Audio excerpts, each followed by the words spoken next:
4 simple exercise swaps can dramatically reduce joint strain without costing you an ounce of muscle.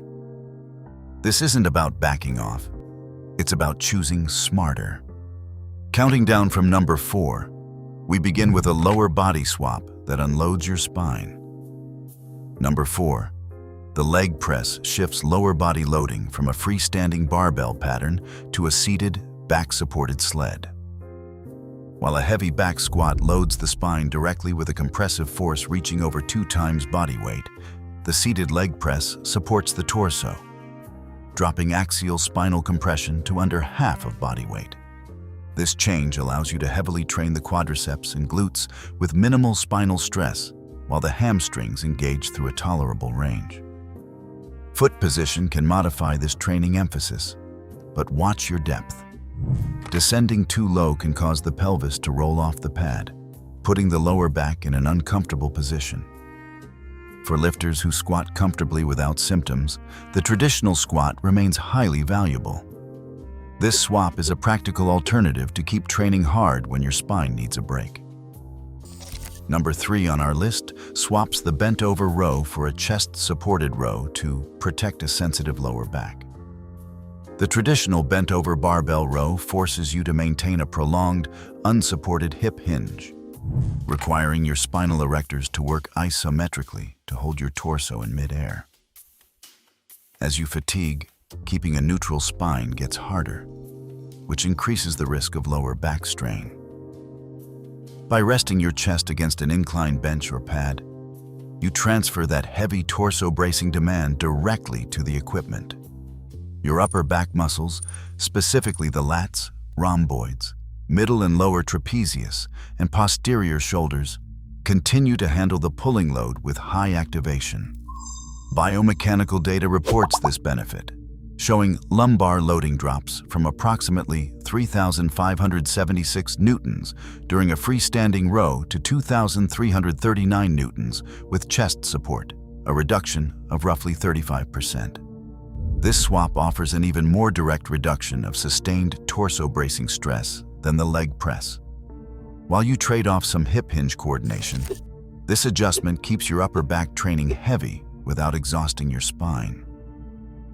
In second place, the dumbbell press swaps out the barbell to free your shoulders from a fixed, rigid path. The barbell links both hands to one implement, locking your joints into a set plane that can compress the shoulder space if your mobility is limited. Moving to independent dumbbells allows each arm to travel and rotate separately. This freedom lets you adjust to a semi-neutral or neutral grip, altering the angle of your upper arm to relieve strain on the joint. Adjusting your arm path directly addresses a common pressing limitation, though the movement still loads the shoulder complex. Your pectorals, anterior deltoids, and triceps remain the primary pressing muscles. However, expect to handle less weight. Comparative trials show that barbell benching allows for roughly 20% more absolute load than dumbbells.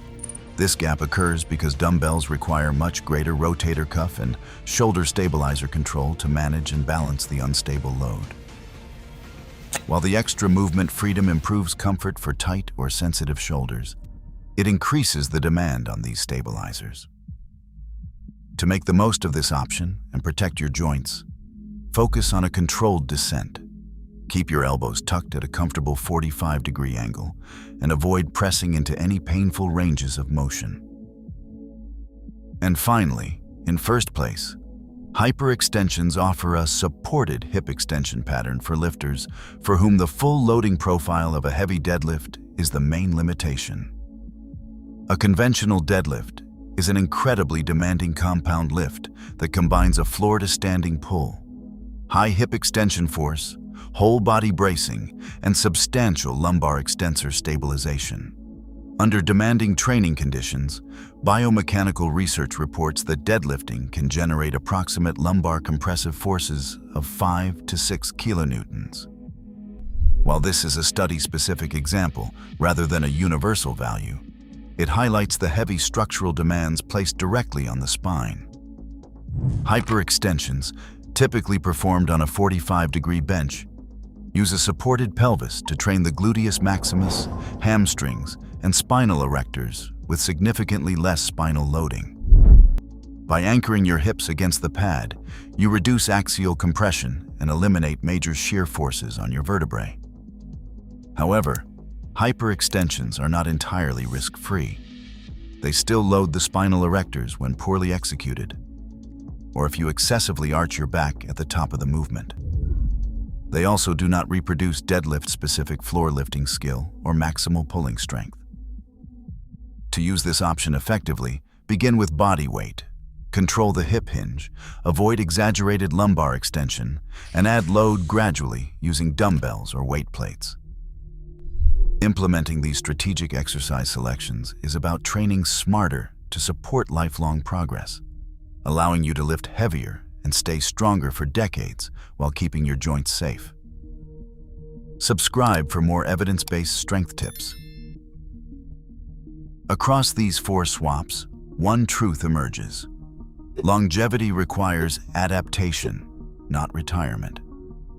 Altering leverage and loading angles preserves muscle-building intensity while keeping your joints safe for decades.